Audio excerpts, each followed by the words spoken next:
Oklahoma. I ask that the quorum call be vitiated and unanimous consent that I speak as if in morning business. Without objection.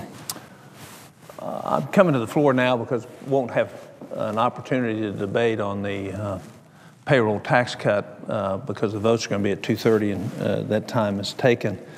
I think it's really important for the American public to look at what's happening in Washington right now. There's not a disagreement in Washington about whether or not we want people to continue to receive this tax cut. The disagreement is, should it come out of Social Security? Should we continue to undermine Social Security, or should we do it a different way? That's number one. And number two is, if we're going to borrow $117 billion against our children, knowing that we have significant waste, fraud, abuse, and duplication in the federal government of in excess of $350 billion a year, should we not eliminate some of that to pay for this rather than borrow the money? And so we have the posturing between the two parties based on the election that's coming to create a predicate that some people only care for the rich and some people only care for those that are less fortunate, which is all smoke and mirrors. There's unanimity that we want this to continue. And so what the American people aren't hearing is the real debate. The real debate is, should we eliminate some of the waste, some of the stupidity, some of the duplication in the federal government, and actually do that to be able to pay for this, so that as we do this thing that we all want to do, in other words, keep this $1,000 to $2,000 per family in the economy now, that we don't do that by crippling the children of the very people that are in the economy.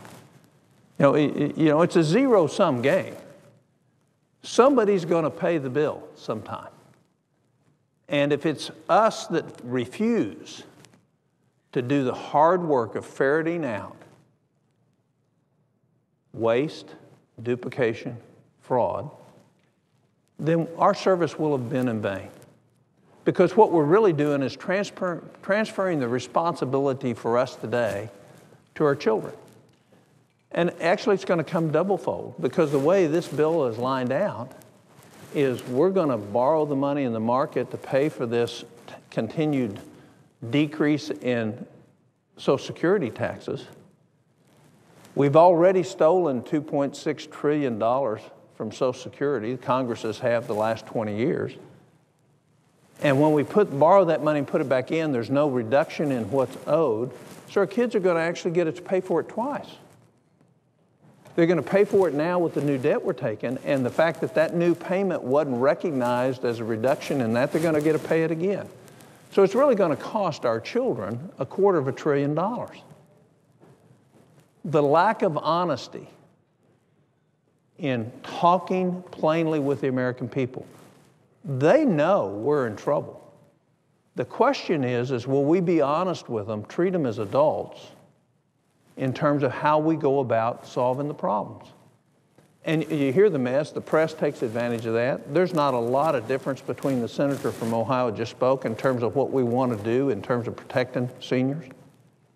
But the politics around it and the game playing poorly serves our country. So for all the press that's watching, we're going to get this done. I know it's the game blood sport that's happening right now with the politician saying will it or it won't. I mean, the press saying will it or won't. It's going to happen. And we're going to fix the unemployment so that we have a continuation of that. And the real question is will we fix the real things that the country needs fixed, or are we just going to kick the can down the road? And what we're doing is kicking the can down the road, because we won't make the tough choices to pay for it. We won't pay for the unemployment benefits.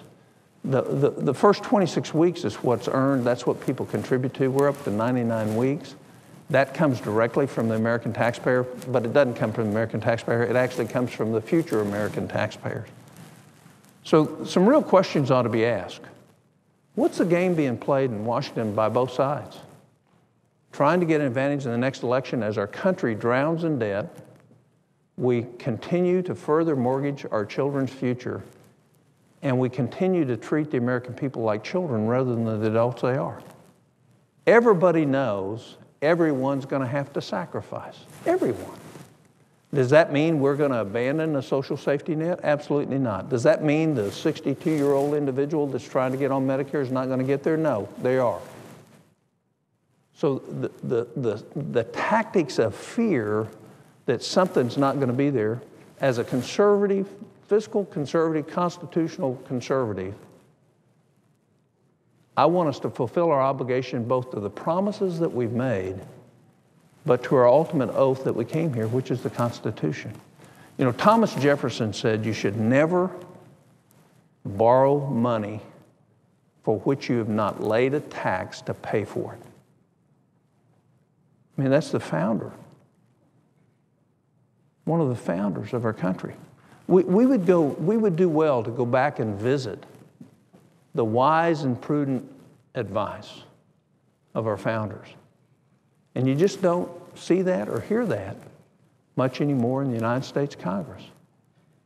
And so these are big problems our country facing. I'm 63 years old, soon to be 64. We have never faced anything close to what we are facing today. And how we react and how we respond is going to make all the difference in the world, not for our short-term future, but also for our long-term future. So I hope the American people that are listening right now understand we're going to do what is necessary to help get the economic process of our country running again in a better and viable way. And I hope you will dismiss the partisan rhetoric, the class warfare rhetoric that we hear all too commonplace today. And if we'll focus on what the problem is rather than the next election, what we'll see is we'll have a greater deal of success in coming together and forging solutions that the American people can be proud of and actually move our country ahead. With that, I notice the absence of a quorum. The clerk will call the roll. Mr. Akaka.